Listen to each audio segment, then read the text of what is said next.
Hello बच्चों, आज हम पढ़ेंगे कूलम का नियम।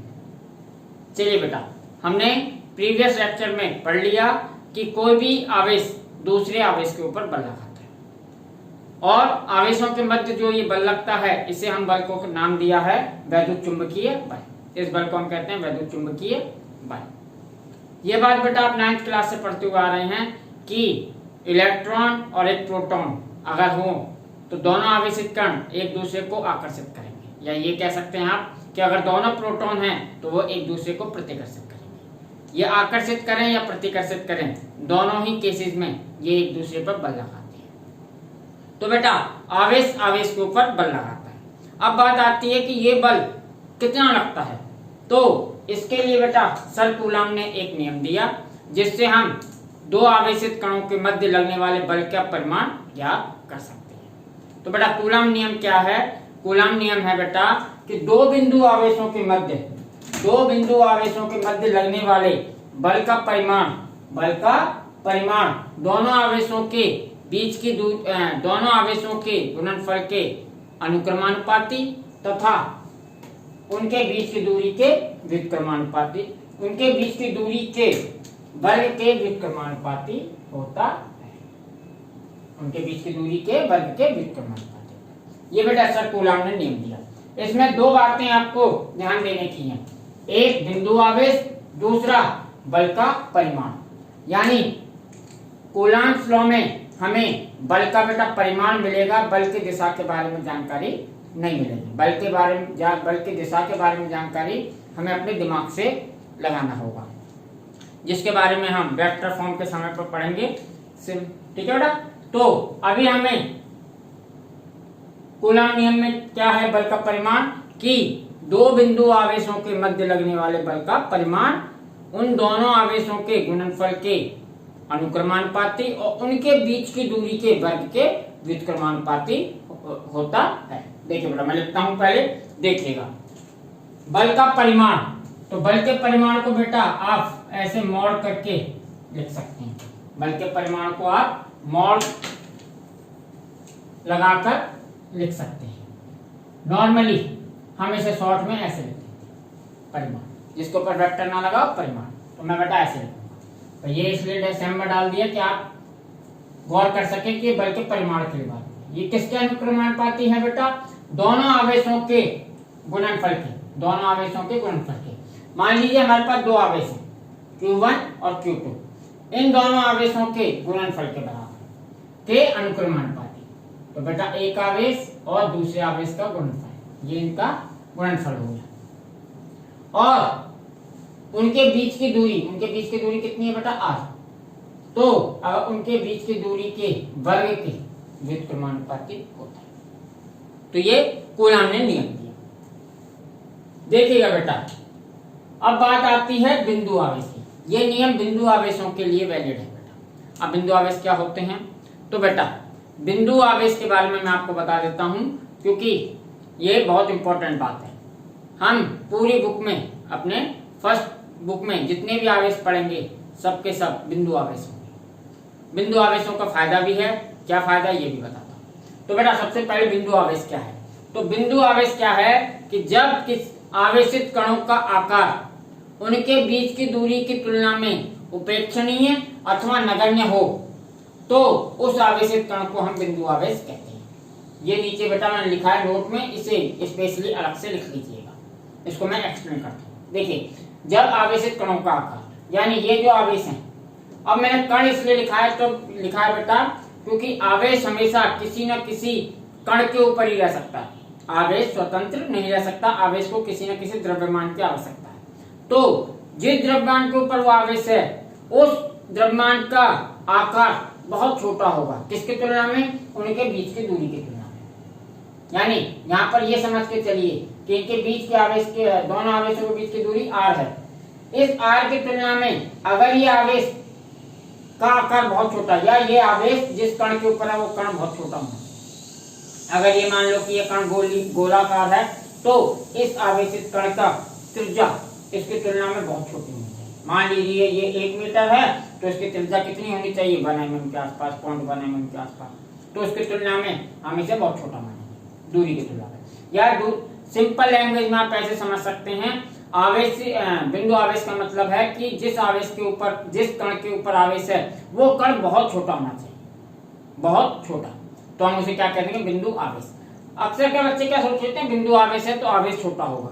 तो बेटा यहाँ आवेश छोटे या बड़े की बात नहीं हो रही है, यहाँ किसकी बात आ रही है, जिस कण के ऊपर आवेश है वो कण छोटा है। इसलिए बात हमेशा याद रखिएगा। ये क्यों लिया गया है जंक्शन, वो भी मैं बताता हूँ बेटा। एक्चुअल में क्या है कि आप लोगों ने अब तक पढ़ा है, हमने इससे पहले जितनी भी पढ़ाई की है ज्यादातर हमने फिजिक्स बिंदु वस्तु लेकर पढ़ाई की है। कैसे, अगर मान लीजिए किसी वस्तु को एक बल इधर से लग रहा है F, ठीक है, और समान बल इधर से लग रहा है F, तो हमें मालूम है कि ये दोनों बल एक दूसरे को निरस्त कर देंगे। आपको मालूम है दोनों बल एक दूसरे को क्या करेंगे, निरस्त कर देंगे बिंदु पर लगे। पर एक्चुअल में क्या है, अगर मान लीजिए वस्तु इतनी बड़ी है, वस्तु इतनी बड़ी है तो क्या होगा, अगर दो समान बल लगाए जाएं F और एक बल इधर से लगाया जाए तो बेटा ये वस्तु को संतुलन में नहीं रखेंगे, ये वस्तु को घुमा देंगे। ये आप खुद ही समझ सकते हैं। तो बेटा अपनी पढ़ाई को आसान बनाने के लिए या आपको समझाने के लिए बलों के प्रभाव को हमने एक एजम्पशन ले लिया कि बिंदु वस्तु, तो अगर वस्तु बहुत छोटी होगी तो समझ लीजिए दोनों बल उसी बिंदु पर लगेंगे बराबर में और एक दूसरे को निरस्त कर देंगे। पर वस्तु बड़ी होगी तो हमें ये सोचना पड़ेगा कि वस्तु के किस जगह पर ये बल लग रहे हैं। ये बल जिस जिस जगह पर अलग अलग लगेंगे उस तरीके से अलग अलग तरीके से ये वस्तु घूमेगी। तो हमने एक एजम्पशन ले लिया कि ये बेटा बिंदु आवेश है, यानी कि ये आवेशित कण बहुत छोटे हैं, जिन कणों के ऊपर हैं वो बहुत छोटे हैं। उसका फायदा एक होगा, उसका फायदा ये है कि जो भी बल लगेगा इन दोनों के मध्य वो बेटा एक सीधी रेखा में लगेगा। क्या लगेगा, इन दोनों आवेशों को मिलाने वाली रेखा के अनुदिश लगेगा। ये बहुत इंपॉर्टेंट बात है, इससे आपकी सब पढ़ाई बहुत आसान हो जाएगी। नहीं तो यह बल कहीं भी लग सकता है किसी भी दिशा में। अभी मैं इस बात को यहाँ पे लिख देता हूँ, तो बहुत इंपॉर्टेंट बात है। यह बल दोनों आवेशों को मिलाने वाली रेखा, वाली रेखा के अनुदिश लगता है। ये हमेशा याद रखिए, के अनुदिश लगता है। ये भी बहुत इंपॉर्टेंट बात है। तो इसके कारण से जब भी बल लगेगा इनको मिलाने वाली रेखा के अनुदिश लगेगा। जैसे दोनों आवेशों को मिलाने वाली रेखा कौन सी होगी, ये मिला देता हूं, दोनों आवेशों को मिलाने वाली रेखा ये मिल गई, ऐसे डॉटेड लाइन से बना दी, तो ये आवेशों को मिलाने वाली रेखा होगी। तो जब भी बल लगेगा इन्हीं के अनुदिश लगेगा, इसी रेखा के अनुदिश। कैसे लगेगा, मान लीजिए ये दोनों आवेश धनात्मक है, कैसे हैं बेटा, ये भी धनात्मक, ये भी धनात्मक। तो हमें मालूम है Q1 पर बल Q2 लगाता है, ये याद रखिएगा। एक आवेश पर दूसरा आवेश बल लगाता है, तो ये आवेश इसको क्या करेगा, प्लस प्लस प्रतिकर्षित, तो इसको बाहर की ओर भगाएगा, प्रतिकर्षित करेगा। तो ये हमेशा सीधा भगाएगा बेटा, ये याद रखिएगा। ये हमेशा कैसा भगाएगा, ऐसे, इस रेखा के अनुदिश, ऐसे ये बल ऐसे लगेगा। और इस पर कौन बल लगाएगा, Q1, तो इस पर भी बल हमेशा दोनों रेखाओं को, दोनों आवेशों को मिलाने वाली रेखा के अनुदिश ही लगेगा। ठीक है, अगर बेटा तो इससे बड़ा आसान हो गया, अगर ये बिंदु आवेश नहीं होते तो हो सकता है कि ये ऐसे बल लगा देता। भाई कैसे भी टक्कर हो सकती थी, बल है, एक तरीके के टकराव है, तो वो टकराव के कारण ये आवेश कहीं भी जा सकता था। ठीक है ना, तो हमने उसको क्या मान लिया, बिंदु आवेश। तो बिंदु आवेश के कारण बल हमेशा किधर लगा करेगा, दोनों आवेशों को मिलाने वाली रेखा के अनुदिश, हमेशा। तो इसको कॉन्सेप्ट को हमेशा याद रखिए। और बिंदु आवेश का मतलब है कि जिस आवेशित कण के ऊपर आवेश रखा हुआ है वो कण छोटा है। ठीक है, आवेश छोटा बड़ा उस कण के ऊपर कुछ भी हो सकता है। चलिए अब हम अपने टॉपिक पर आते हैं। तो यहाँ पर अब आपका बिंदु आवेश क्लियर हो गया और ये भी बात क्लियर हो गई कि ये दोनों आवेशों को मिलाने वाली रेखा के अनुदिश लगता है। चलिए बेटा अब हम कूलम नियम पर आते हैं। देखिए बेटा इतना आ गया, हमें मालूम है समानुपाती हटाने के लिए ये वाला नियतांक हटा, ये हटाने के लिए प्रोपोर्शनलिटी एक कांस्टेंट यूज करते हैं, एक नियतांक इस्तेमाल करते हैं। तो यहाँ पर जो नियतांक है वो है बेटा 1/4 एप्सिलॉन, इसको कहते हैं एप्सिलॉन। ठीक है, Q1 Q2 अपॉन R, ये हमारा कूलम का नियम है। एक तरीके से डिब्बा बना देता हूँ कोई बात, अभी इसको और एक्सप्लेन करेंगे। यहां लिख देता हूं, जहां 1/4 एप्सिलॉन नॉट क्या है, नियतांक, क्या बेटा, नियतांक है। 4 पाई तो आपको मालूम है कांस्टेंट ही है, होता हमेशा नियत होता है 4 पाई। इसमें और कौन सी थी, अब ये एप्सिलॉन नॉट में, ये एप्सिलॉन, यहाँ पर एप्सिलॉन बराबर होता है बेटा माध्यम की विद्युतशीलता। क्या होता है बेटा, इसे कहते हैं माध्यम की विद्युतशीलता, विद्युतशीलता। कौन से माध्यम की, जिस माध्यम में भी ये आवेश रखे गए, जिस माध्यम में यह भी आवेश रखे गए हैं उस माध्यम की विद्युतशीलता। देखिए बेटा, विद्युतशीलता किसी माध्यम की प्रॉपर्टी विशेषता है, अलग अलग माध्यमों के लिए ये अलग अलग होगी। अभी इसके बारे में और डिटेल थोड़ी सी बताऊंगा, हमारे सिलेबस में ज्यादा नहीं है, थोड़ा सा ही हमें इसको पढ़ना है। ये आपको फर्दर या कहेंगे हायर क्लासेस में इसके बारे में आपको डिटेल में मिलेगा। तो बेटा विद्युतशीलता क्या है, किसी माध्यम की विशेषता है। कौन से माध्यम की, जिस माध्यम में ये आवेश रखे गए हैं, या वो माध्यम जो इन आवेशों के बीच में है, यहाँ से। ठीक है, इस माध्यम पर दोनों आवेशों के बीच लगने वाला बल निर्भर करता है। अभी कैसे निर्भर करता है देखते हैं। तो यहां लिख देता हूं, ये क्या है, माध्यम की विद्युतशीलता, जिस माध्यम में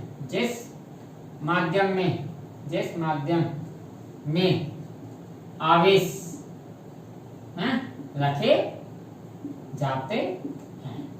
ठीक है, ये उस माध्यम की विद्युतशीलता जिस माध्यम में आवेश रखे जाते हैं। पूरी बात लिखी, बस आप समझ जाएंगे। चलिए बेटा, एक और बात होती है, एक और इंपॉर्टेंट बात है जिसके ऊपर ज्यादातर रहेगा। यदि आवेश, यहां पर लिख देता हूं, यदि आवेश निर्वात में रखे जाएं, कहां पर रखे जाएं, निर्वात। निर्वात को मुक्त आकाश पे लिखा हुआ है एनसीईआरटी बुक में, तो समझ जाइएगा, मुक्त आकाश या निर्वात। यदि आवेश निर्वात में स्थित हो या रखे गए हो, स्थित हैं, तो बेटा हमारा जो ये विद्युतशीलता है, ये जो विद्युतशीलता है, इसको डिनोट किया जाएगा बेटा एप्सिलॉन नॉट से। निर्वात के लिए एक स्पेशल सिंबल लिया गया है एप्सिलॉन नॉट, ये सिर्फ निर्वात को प्रदर्शित क्या करेगा। बाकी ये सभी माध्यमों को, किसी माध्यम की कुछ भी हो सकती है, अलग अलग माध्यमों की अलग अलग विद्युतशीलता होगी। माध्यम की क्या होगी, एप्सिलॉन नॉट। ये एप्सिलॉन नॉट एक तरीके से कांस्टेंट है। ये क्या है, निर्वात की विद्युतशीलता, इसे कहते हैं बेटा निर्वात की विद्युतशीलता। ठीक है, और इसका मान भी होता है एप्सिलॉन नॉट, इसका मान भी लिख देता हूं, ये आपको याद रखना है। वैसे आप सवाल करते करते आपको याद हो जाएगा, और एग्जाम में इसकी वैल्यू हमेशा दी जाती है, पर फिर भी इसकी वैल्यू होती है 8.85। ठीक है, into 10⁻⁻। ये बेटा निर्वात की विद्युतशीलता का मान है। यूनिट इसके लिए बात करें तो यूनिट यहां से निकाल सकते हैं आप।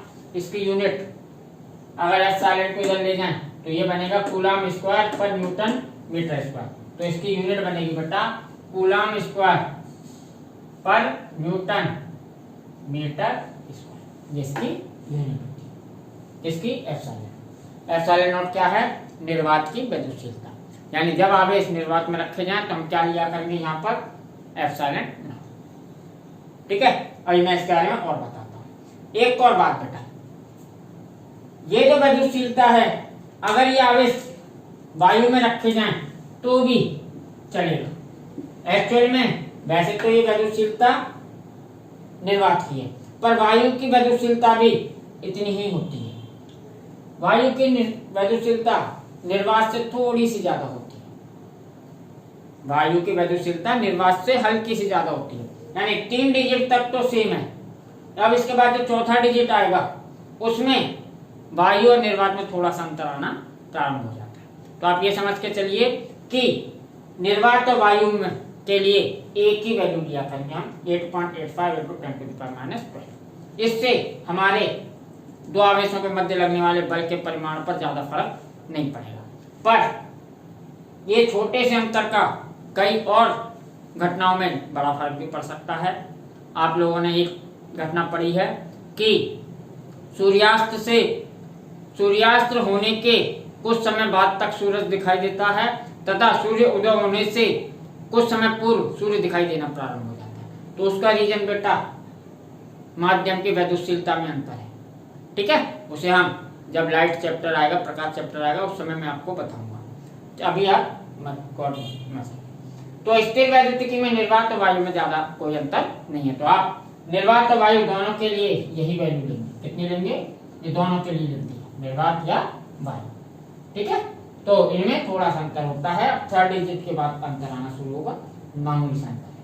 तो इसका मान इतना होता है, यूनिट कूलम स्क्वायर न्यूटन पर मीटर स्क्वायर है। यहां से अब हम बात आती है, कितनी बात क्लियर हो गई कि एप्सिलॉन क्या है? माध्यम की वैद्युतशीलता, जिस माध्यम में आवेश रखे गए हैं। अगर माध्यम निर्वात हो तो एक स्पेशल सिंबल बना हुआ है एप्सिलॉन नॉट। निर्वात के लिए हमेशा नॉट लगाते हैं और किसी के लिए नॉट नहीं लगाते। अब बात आती है बेटा, इनमें एक संबंध भी है, क्या है? एप्सिलॉन तथा एप्सिलॉन नॉट में संबंध, एक संबंध है। इस संबंध को और पढ़ लीजिए, इस संबंध को और समझ लीजिए। इसमें संबंध है बेटा कि एप्सिलॉन तथा एप्सिलॉन नॉट का अनुपात, यानी किसी माध्यम की वैद्युतशीलता तथा निर्वात की वैद्युतशीलता का अनुपात एक नियतांक होता है। क्या होता है बेटा? नियतांक। इस नियतांक को कहते हैं पैरा वैद्युत नियतांक है। यहाँ पर जो वैद्युतशीलता लिखी है इसे पैरा वैद्युतता भी कह सकते हैं, पैरा वैद्युतता भी कहते हैं। चैप्टर सेकंड में आपका पैरा वैद्युत नियतांक आएगा, पैरा वैद्युत पदार्थ, अचालक पदार्थों को पैरा वैद्युत पदार्थ कहते हैं। ये सेकंड चैप्टर में आएगा। ठीक है, मैंने पहले इंट्रोड्यूस कर दिया है इसको, मैं पहले ले आया हूँ। एनसीईआरटी ने फर्स्ट चैप्टर में इसको इंट्रोड्यूस नहीं किया है, इसलिए उन्होंने सिर्फ निर्वात के लिए फॉर्मूला बनाया। मैं सबके लिए बना रहा हूँ क्योंकि बोर्ड एग्जाम में कई बार ऐसे क्वेश्चन आते हैं कि आवेश निर्वात में नहीं माध्यम में रखे होते हैं, तो एक स्टैंडर्ड फॉर्मूला बनाकर चलते हैं। देखिए बेटा, के इसको कहते हैं पैरा वैद्युत नियतांक। क्या कहते हैं बेटा? के बराबर होता है पैरा वैद्युत नियतांक। ठीक है बेटा, ये क्या है? किसी माध्यम की वैद्युतशीलता का और निर्वात की वैद्युतशीलता का अनुपात। अब इसकी यूनिट की बात करें तो ये समान भौतिक राशियों का अनुपात है, तो इसकी कोई यूनिट नहीं होती। ठीक है ना, अनुपात है समान भौतिक राशियों का, तो इसकी यूनिट नहीं होती। इसको एक चीज से और डिनोट करते हैं बेटा, epsilon r. Epsilon r, epsilon r और के एक ही चीज है एक तरीके से। इसका मतलब होता है आपेक्षिक वैद्युतशीलता, आपेक्षिक विद्युतशीलता, रिलेटिव परमिटिविटी। यानी ये आपेक्षिक का मतलब क्या था? रिलेटिव, आपेक्ष, दोनों में कोई तुलना हो, यानी ये दो वैद्युतशीलताओं का अनुपात है आपेक्षिक है।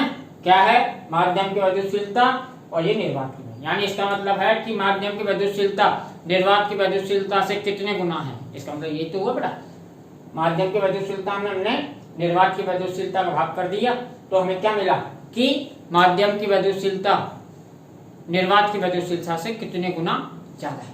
बस इससे ये एक रिलेशन मिलेगा, हमें ये पता चलेगा कि माध्यम की वैद्युतशीलता निर्वात से कितने गुना ज्यादा है। ठीक है, एक और बात वो मैं वहां लिखता हूं, यहां पर, यहां से देखो, K इक्वल टू 1 होता है। K इक्वल टू 1 होता है किसके लिए? हैं?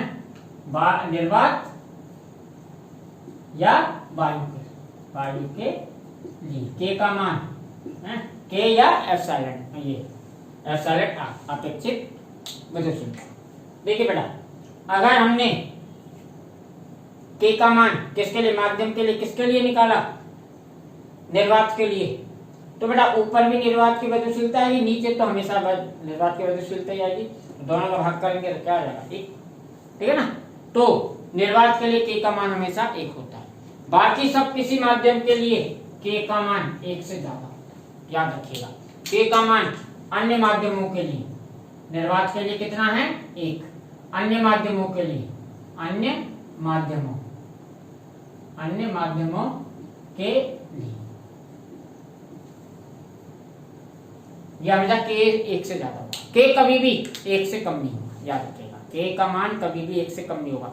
इसका मतलब क्या है कि के, या ये कह सकते हो आप कि सबसे छोटी विद्युतशीलता निर्वात की विद्युतशीलता है, निर्वात की विद्युतशीलता से छोटी कुछ हो ही नहीं सकती। तो इसका मतलब यह अनुपात कभी भी एक से छोटा नहीं है, हमेशा जो भी माध्यम ऊपर आएगा उसकी विद्युतशीलता अगर हमेशा निर्वात से ज्यादा होगी, और वो खुद निर्वात होगा तो एक आएगा के का मान, और अन्य कोई माध्यम होगा तो उसकी विद्युतशीलता हमेशा निर्वात की विद्युतशीलता से ज्यादा। तो मैं ये भी कह सकता हूं बेटा ये क्या है, ये विद्युतशीलता का न्यूनतम मान है। क्या है ये बेटा, विद्युतशीलता का न्यूनतम मान है। इससे कम विद्युतशीलता किसी की नहीं, याद रखिए। निर्वात है, निर्वात और वायु को लगभग बराबर ले लिया, इससे कम किसी की नहीं। आगे आते हैं, तो यहां देखिएगा, इससे हमें एक रिलेशन बना बेटा, इससे हमारे पास एक रिलेशन बना। क्या रिलेशन बना,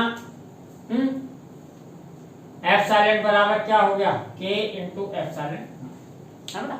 इन दोनों का क्रॉस मल्टीप्लिकेशन किया, इसको नाम दे दिया हमने सपोज इक्वेशन, इसको नाम दे देते हैं इक्वेशन 2। अब देखते हैं समीकरण 1 तथा 2 से, समीकरण 1 तथा 2 से। समीकरण 1 था, वो क्या है, समीकरण 2। यहां पर एप्सिलॉन था, एप्सिलॉन की जगह उसका मान रख देते हैं के एप्सिलॉन, तो हमारा ये समीकरण बन जाएगा बेटा F बराबर 1/4 पाई के एप्सिलॉन नॉट, ठीक है, Q1 Q2 अपॉन R। एक और फॉर्मूला, कोई नया फॉर्मूला नहीं है, पर बेटा अगर माध्यम की विद्युतशीलता दे दें बहुत अच्छी बात है, सीधा इसमें रख दीजिएगा। अगर कभी कभी सवाल में परावैद्युत नियतांक देते हैं, क्या दे देते हैं, या तो परावैद्युत नियतांक देंगे, एनसीईआरटी परावैद्युत नियतांक देती है, या कहीं कहीं पर आपेक्षिक विद्युतशीलता दे देती है। तो जब भी आपेक्षिक विद्युतशीलता आएगी तो फिर आपको के की जगह उसका मान रखना पड़ेगा, क्योंकि आपेक्षिक विद्युतशीलता है। और एप्सिलॉन नॉट तो आप जानते हैं कि ये एप्सिलॉन नॉट क्या है, निर्वात की विद्युतशीलता, ये कांस्टेंट है, नियतांक हमें याद रहेगी, यस पेपर में हमेशा दिया जाएगा। तो ये किसी माध्यम के लिए हो गया, जैसे आप इसे भी एक फॉर्मूला समझ के याद कर सकते हैं, इसको समीकरण 3। ये दोनों फॉर्मूले एक ही है। इसी फॉर्मूले को वायु और निर्वात के लिए भी लिखा जा सकता है। क्या लिखा जा सकता है, निर्वात अथवा वायु के लिए, निर्वात अथवा वायु के लिए, इसी फॉर्मूले वायु के लिए। इस फॉर्मूले को कैसे लिखा जा सकता है, निर्वात अथवा वायु के लिए क्या के बराबर क्या होता है बेटा, 1 लिखा है, हमें मालूम है। तो इस फॉर्मूले में के बराबर 1 रख दीजिए, आ गया निर्वात।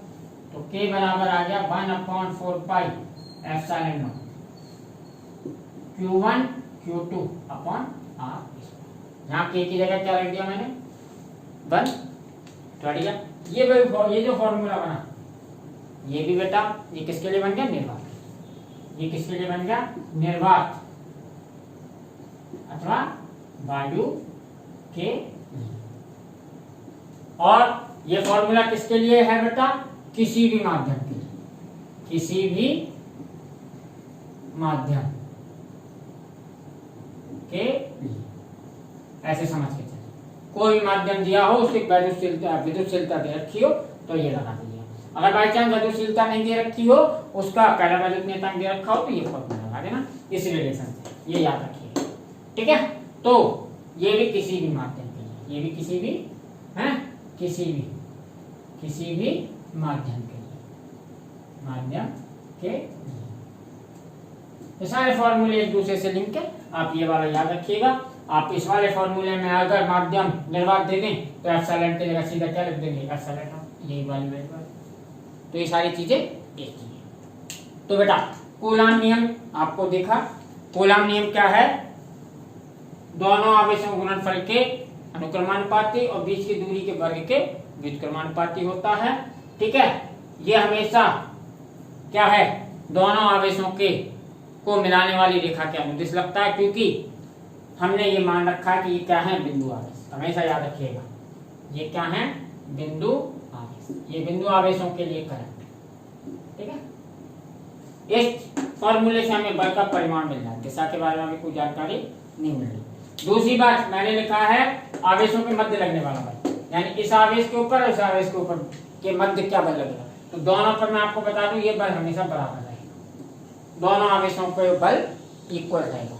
ये आवेश इस पर उतना ही बल लगाएगा, उतना ही बल ये आवेश इस आवेश पर लगाएगा। तो आवेशों के मध्य एक तो बात याद रखिएगा कि दोनों पर बल का परिमाण समान रहता है और दिशा विपरीत रहेगी, है ना। मैंने पहले कहा समान बल लगाएगा, वो बात गलत है। समान बल नहीं लगाएगा, समान परिमाण के बल लगाएगा और दोनों की दिशा विपरीत होगी हमेशा, हर केस में। अगर बेटा ये प्लस थे तो एक केस बताता हूँ, ये मान लीजिए एक प्लस होता और एक आवेश कैसा होता, माइनस, तो बल किधर लगता है, तो माइनस वाला प्लस को अपनी तरफ खींचता ऐसे है, और प्लस वाला माइनस वाले को किधर खींचता अपनी। इस केस में भी बल विपरीत दिशा में, इस केस में भी विपरीत दिशा में। कोई भी केस बन जाए, बल हमेशा एक दूसरे से विपरीत दिशा में होंगे और परिमाण में समान। ठीक है बेटा। तो अब वैद्युतशीलता पर आते हैं। तो देखिएगा बेटा, वैद्युतशीलता इस फॉर्मूले में नीचे आ रही है, नीचे यानी हर में आ रही है। तो बेटा आप समझ सकते हो कि वैद्युतशीलता का मान ज्यादा होगा तो बल का मान कम आएगा, या दो आवेशों के मध्य बल कम लगेगा। तो बेटा आप वैद्युतशीलता को ऐसे समझ सकते हो कि वैद्युतशीलता किसी माध्यम की वो विशेषता है जिस कारण आवेशों के मध्य बल कम लगता है। जिस माध्यम की वैद्युतशीलता जितनी ज्यादा होगी उनके बीच मध्य बल उतना ही कम लगेगा। तो ये जितनी ज्यादा, ये सबसे कम किसकी होती है हमें मालूम है, निर्वात की। तो निर्वात के लिए जब आप आवेश निर्वात में रखेंगे जाएंगे तो उनके बीच बल हमेशा अधिकतम रहेगा। ये कौन सा बल है, ये समझ लीजिए, अधिकतम बल। ये कौन सा बल है बेटा, अधिकतम बल, क्योंकि इनके बीच माध्यम कैसा है, निर्वात। तो निर्वात में जब आवेश रखे जाएंगे तो सबसे ज्यादा बल लगेगा, अन्य कोई माध्यम आ जाएगा तो कम होता जाएगा। जिसकी वैद्युतशीलता जितनी ज्यादा होगी उतना ही बल कम लगेगा। इन आवेशों के मध्य कोई और ऐसा पदार्थ आ जाए जिसकी वैद्युतशीलता ज्यादा हो तो बल कम हो जाएगा। ठीक है ना। चलिए बेटा, अब एक चीज और है बेटा, ये अधिकतम बल है। मैं यहां से बिंदु आवेश को आप लिख लीजिएगा।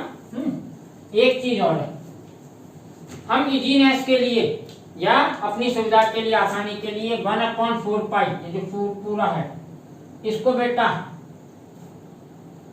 स्मॉल, एक छोटे से लेटर स्मॉल के से डिनोट कर देते हैं। एनसीईआरटी में भी दिया है कि बार बार 1/4 पाई एप्सिलॉन नॉट लिखना मुश्किल बड़ा लगता है, छोटा सा संबंध दे दिया। ठीक, ये के, ये वाला के नहीं है, याद रखिएगा। पैरावैद्युत नियतांक वाला के कैपिटल के है, ये स्मॉल के है। इसका मान होता है बेटा 9 × 10⁹। इसकी वैल्यू कितनी होती है, 9 × 10⁹। इसको आप निकालना चाहें तो ऐसे निकाल सकते हैं। 4 पाई का मान आपको पता होता है, एप्सिलॉन नॉट का मान कितना है, ये एप्सिलॉन नॉट का मान कितना है, 8.85 × 10⁻²। तो भाग करेंगे तो यहाँ से आप करके देखिएगा। इसके यूनिट की बात की जाए तो बेटा, इसकी यूनिट की बात की जाए तो इसकी यूनिट होगी न्यूटन मीटर स्क्वायर पर कूलम। इसकी यूनिट होगी न्यूटन मीटर स्क्वायर पर कूलम।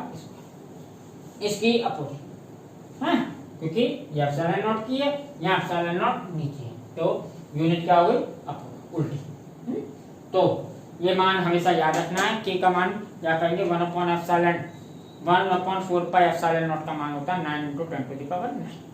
बाकी अन्य माध्यमों के लिए अलग अलग बात होगी। ठीक है, तो ये बेटा कूलम का नियम है। इंपॉर्टेंट बातें हमेशा याद रखिएगा। ये बिंदु आवेश के लिए वैलिड है। ये बल का परिमाण देता है। दिशा के बारे में कुछ नहीं है अभी पता, पर इतना याद रखिएगा आवेशों के मध्य बल आकर्षण या प्रतिकर्षण 2 ही दिशाओं में लग सकता है। ठीक है, और एक अच्छी बात हो गई, ये बल हमेशा दोनों रेखाओं को मिलाने वाली, दोनों आवेशों को मिलाने वाली रेखा के अनुदिश लगता है। जब कभी भी लगेगा अनुदिश ही लगेगा इस रेखा में, टेढ़ा और कहीं पे नहीं लगा, नहीं तो प्रॉब्लम मुश्किल हो जाती। ठीक है, चलिए अब हम कूलम नियम पर आधारित 2 अब एनसीईआरटी में छोटी सी प्रॉब्लम दे रखी हैं, उनको थोड़ा सा डिस्कस करेंगे, 1.1 और 1.2। ठीक है, और इसके डायरेक्शन के लिए हम नेक्स्ट वीडियो में vector form of coulomb flow, coulomb नियम का सदिश रूप, उसमें हम इसकी दिशाओं के बारे में पढ़ेंगे, कैसे कैसे बल लगेंगे, किसके दिशा में लगेंगे और उनको किस तरीके से प्रदर्शित करेंगे।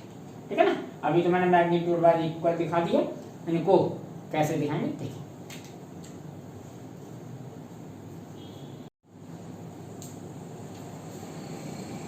चलिए बच्चों, अब हम देखते हैं कूलम नियम पर आधारित कुछ न्यूमेरिकल्स। ये बेटा एनसीईआरटी में अभ्यास 1.1 और 1.2 कूलम नियम पर आधारित 1-2 आसान सी न्यूमेरिकल्स हैं, हम इन्हें डिस्कस करते हैं। हम एनसीईआरटी के सारे न्यूमेरिकल्स, सारे अभ्यास के और सारे उदाहरण हम अपने वीडियोज में डिस्कस करेंगे, चाहे वो आसान हो, चाहे मुश्किल हो, चाहे कैसा भी। ठीक है बेटा, चलिए देखते हैं क्या है। पहला है बेटा, वायु में एक दूसरे से 30 सेंटीमीटर दूरी पर रखे 2 छोटे आवेशित गोलों पर क्रमशः 2 × 10⁻⁷ कूलम तथा 3 × 10⁻⁷ कूलम आवेश हैं, इनके बीच कितना बल है। इन्होंने कहा है कि 2 वायु में एक दूसरे 30 सेंटीमीटर पर रखे 2 छोटे आवेशित गोले, 2 छोटे आवेशित गोले दे रखे हैं और उन पर आवेश दे रखे हैं और वे एक दूसरे से 30 सेंटीमीटर की दूरी पर रखे। देखिए बेटा, सवाल को समझिएगा, पहला सवाल है, इसे थोड़ा गौर करते हैं। पहली बात तो इन्होंने कहा है कि मैंने कहा था कूलम लॉ, कूलम का नियम बिंदु आवेशों के लिए सत्य है। और बिंदु आवेश क्या होते हैं? बिंदु आवेश होते हैं कि वे आवेश जिनके आवेशित कण का आकार बीच की दूरी की तुलना में नगण्य हो, या कहें आवेश जिस कण के ऊपर है वो कण बहुत छोटा होना चाहिए। तो यहाँ पर देखिए बेटा, छोटे आवेशित गोले उन्होंने दे रखा स्पेशल, यानी जिस आवेशित गोले के ऊपर, जिस गोले के ऊपर आवेश है वो गोले बड़े छोटे हैं, तो ये बिंदु आवेश है। सारी प्रॉब्लम बिंदु आवेश की रहेगी, चाहे दी जाए या ना दी जाए, बस। ठीक है, और कहाँ पर रखें? वायु में। यहाँ पर स्पेशली दे रखा है कि वायु में रखें ये दोनों आवेश। अगर नहीं दिया जाए कभी कि किस माध्यम में रखे हैं, तो आप ऑटोमेटिक वायु या निर्वात एज्यूम कर लीजिए। चलिए, तो बड़ा आसान है, देखते हैं। ये मान लीजिए Q1 Q2 2 आवेश हैं, Q1 Q2 2 आवेश हैं, एक 30 सेंटीमीटर पर रखे। कूलम नियम क्या था बेटा? सब आपको याद होगा, अभी लिखा है F बराबर 1/4πε0 Q1 Q2 अपॉन बीच की दूरी का वर्ग r स्क्वायर। ये बेटा अगर वायु होता है तो ε0 आता है, अगर कोई और माध्यम होता है तो एप्सिलॉन आता है। चलिए, तो वैल्यू रखते हैं। हमें मालूम है 1/4πε0 का मान कितना होता है, आपको पता है 1/4πε0 का मान मैंने लिखा था बेटा 9 × 10⁹। तो यहाँ मान रखना शुरू करते हैं। ये है 9 × 10⁹। Q1 ये मान लीजिए Q1 आवेश है 2 × 10⁻⁷। ये बेटा Q2 आवेश है 3 × 10⁻⁷ अपॉन 30। बेटा 30 सेंटीमीटर में है, हमें किस में लेना? MKS यानी मीटर में।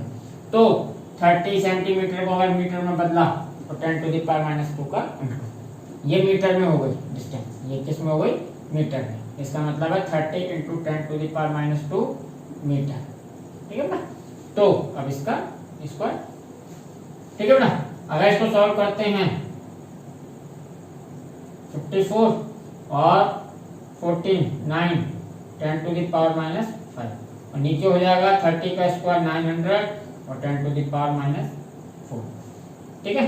अब 2 इधर गई 54/9 इंटू 10⁻⁻3 तो 6 इंटू 10⁻⁻3 इतना आंसर, यानी 6 न्यूटन, 6 इंटू 10⁻⁻3 न्यूटन का बल लगेगा दोनों आवेशों पे, ठीक है।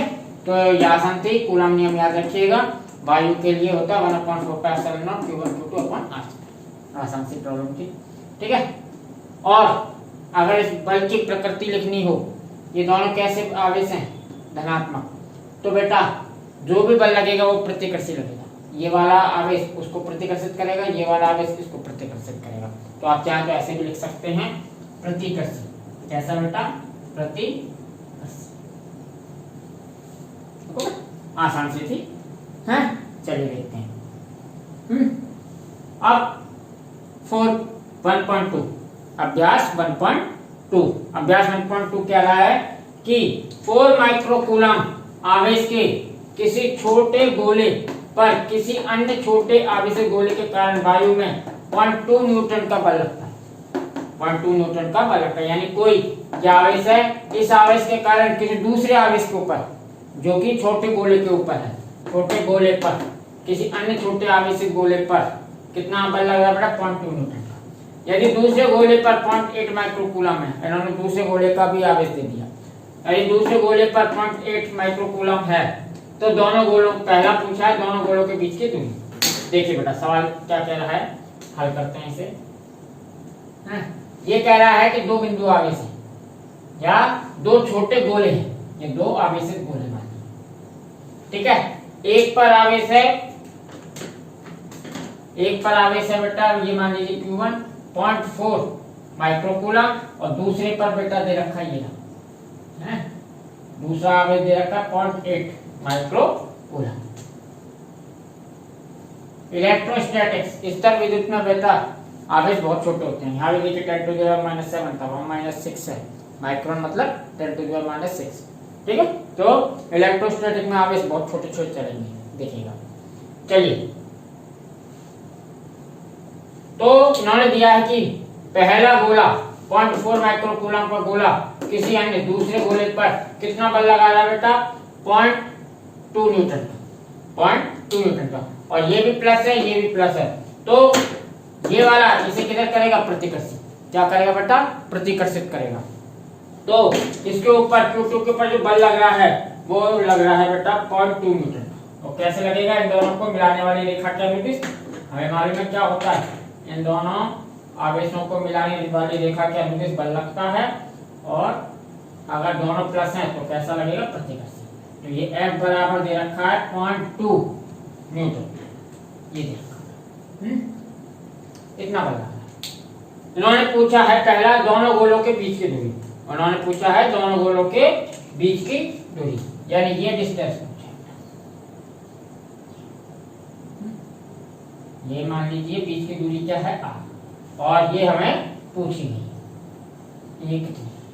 तो सेम वही फॉर्मूला, देखिए सवाल बनाते हुए इसमें फोर्स, दो आवेश और दूरी, 4 अननोन चीजें हैं। 4 में से 3 हमेशा सवाल में दी जाए, कभी भी कोई भी एक पूछ सकते हैं। तो यहाँ पर पहले दूरी पूछ ली है, दोनों आवेश दे रखे हैं, बल दे रखा है। तो देखिएगा बेटा, सिंपल फॉर्मूला कूलम नियम से F बराबर 1/4πε0 Q1 Q2/r², ये कूलम लॉ होता है। तो बेटा r² बराबर क्या हो गया, 1/4πε0 Q1 Q2/f, ये r² इधर आ गया, इधर हो गया। तो अब मान रखते हैं 1/4πε0 का मान होता है 9 × 10⁹।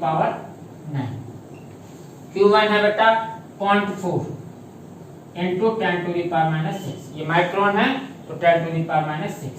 दूसरा आवेश कितना बेटा 0.8 × 10⁻⁶, ये भी माइक्रोन कूलम है। और अपॉन फोर्स कितना है बेटा, अपॉन फोर्स है बेटा 0.2 न्यूटन, फोर्स है बेटा 0.2 न्यूटन। और इसको सॉल्व करें तो ये हो जाएगा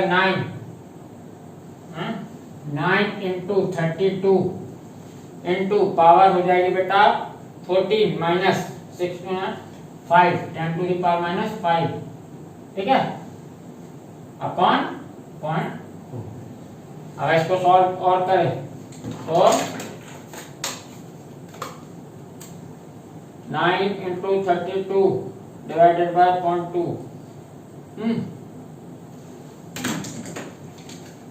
144 into 10 to the power minus, ये आ गया बेटा आर स्क्वायर।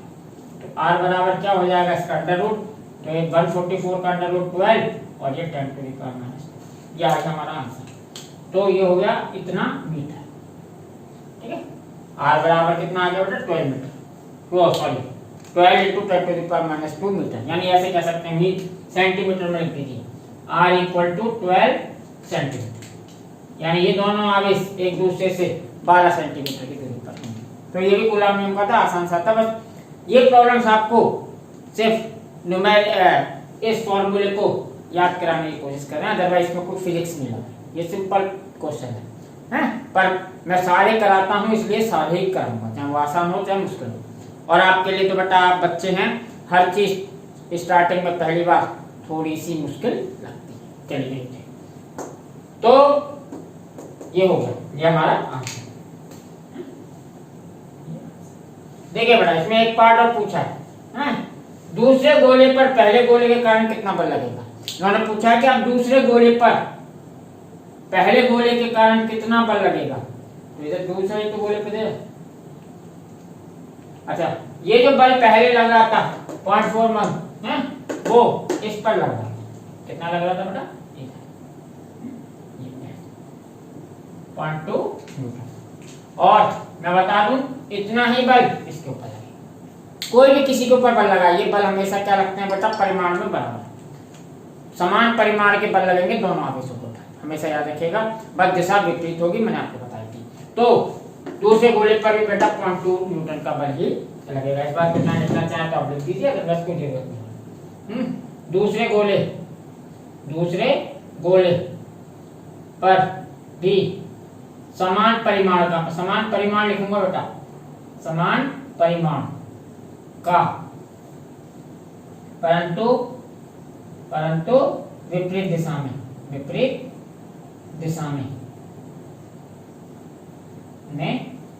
बल लगेगा, ठीक है ना। ये दोनों बल हमेशा परिमाण में समान रहा करेंगे और दिशा में विपरीत रहा। तो ये दोनों आसान से प्रॉब्लम थी, ठीक है। अब हम इसके बाद अगले टॉपिक लेक्चर में हम पढ़ेंगे बेटा कूलाम नियम का सदिश, यानी अब कूलाम नियम में इन बलों को दिशा देना, इन बलों को दिशा के साथ लिखना और किस तरीके से इनको प्रदर्शित करेंगे, ये सब, ठीक है बेटा। तो इम्पोर्टेंट टॉपिक है, देखिएगा कूलाम नियम का सदिश।